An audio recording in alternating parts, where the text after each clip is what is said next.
Don't forget to subscribe and leave a comment on this video saying I subscribed. Let's get into it.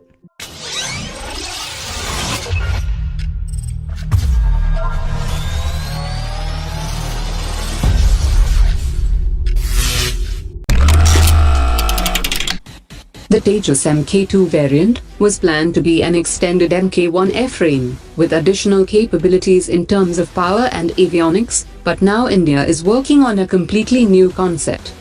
According to sources, the Mk2 variant will not see any major design changes, but might see considerable improvement in maximum takeoff weight, external payload capabilities, improved operational range, thus bringing the aircraft in a similar class of Gripen. The Mk2 variant can also get Canards for improving its low-speed performance and handling.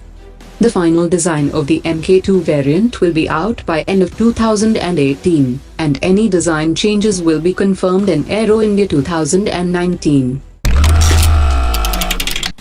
The officiating CMD of Hindustan Aeronautics Limited has said that the company currently has 20 production units and 11 research and development centers, and Hindustan Aeronautics Limited is working on the new facility to manufacture light combat helicopter and enhance the manufacturing capacity from 8 helicopters to 16 helicopters per year.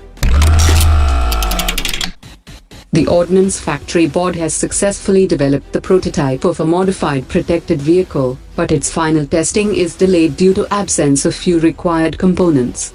According to sources, the vehicle factory needs around 5 components for starting the production, and most of these components are unavailable in India, and its import is not financially feasible. Minister of State for Home has said that 157 vehicles were sanctioned by the Home Ministry in the last 3 years, but the Ordnance Factory Board has supplied only 13 vehicles to the Central Armed Police Forces.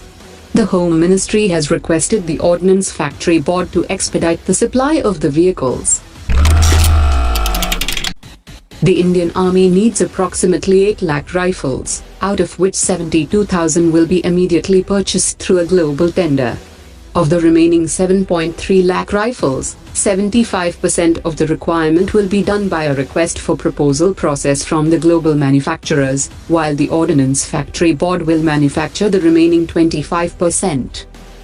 The newly developed prototype will undergo a larger scale trial, following the production of the rifle.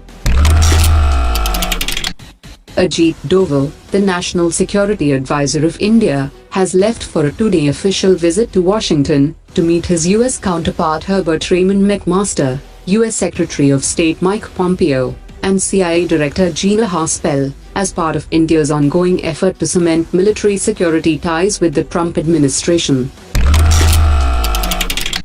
The Indo-French joint naval exercise has commenced in the Arabian Sea and will include asymmetric engagement exercises. France has brought its nuclear submarine FS Pearl and an anti-submarine frigate for the naval exercises with INS Mumbai and INS Trident of the Indian Navy. The navies of both the countries have been conducting joint naval exercises since 1983. Prime Minister Modi has congratulated Russian President Vladimir Putin on his victory in the presidential polls and expressed hope that under his leadership, the Indo-Russia strategic partnership will continue to grow from strength to strength. Vladimir Putin has ruled Russia for almost 2 decades, and he received 76.66% of the votes, and is now set to extend his rule till 2024, making him Russia's longest-serving leader.